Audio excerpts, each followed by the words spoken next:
ఆంధ్రప్రదేశ్ ఎన్నికల రాజకీయాల్లో ప్రతిరోజు ఉదీపన మరింత పెరుగుతోంది. ఈ రోజుల్లో ఆంధ్రప్రదేశ్లో ప్రతిపక్ష పార్టీలు మరియు సీఎం పార్టీ మధ్య అభియోగాలు మరింత తీవ్రతరంగా మారాయి. అసెంబ్లీ సమావేశాల్లో ప్రభుత్వం పాలన, అభివృద్ధి, ప్రజా సంక్షేమ పథకాలపై చర్మమైన చర్చ జరిగింది.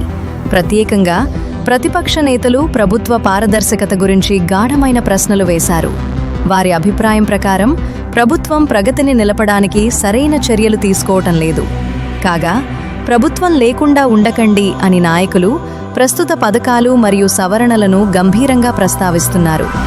యువత ఉద్యోగ అవకాశాలు, రాజధాని అభివృద్ధి ప్రణాళికలు మరియు సంక్షేమ పథకాల అమలు రాజకీయ వేదికలో ప్రధానంగా నిలిచాయి.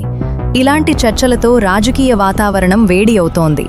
రాజకీయ విశ్లేషకులు చెప్పేందుకు యొక్క సమీప ఎన్నికలను దృష్టిలో పెట్టుకుని అన్ని పార్టీలు తమ మైదానాలు మరింత బలపర్చుకోవటంలో ఉన్నట్లు తెలుస్తోంది. కేడు సమీకరణలు, ప్రజా సమావేశాలు గణనీయంగా పెరుగుతున్నాయి.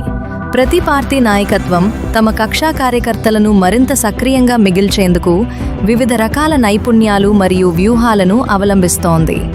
రాజకీయ వాతావరణంలో వచ్చే వారాలు కీలకంగా తయారవుతున్నాయి, ఎందుకంటే ఈ సమయం ఎలక్షన్ల సమీపంగా పరిగణించబడుతోంది.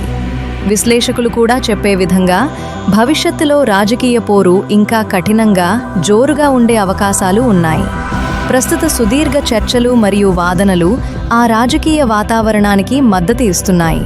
మరిన్ని తాజా రాజకీయ పరిణామాలు తెలుసుకోవాలంటే మా సంచికను కొనసాగించండి. ఆంధ్రప్రదేశ్ రాజకీయాలలో ప్రతిరోజు సంభవిస్తున్న తాజా విశేషాలను మీ ముందుకు తెచ్చే ప్రయత్నంలో మేమున్నాము. మరిన్ని వివరాల కోసం మా ప్రోగ్రాంను అనుసరిస్తూ ఉండండి.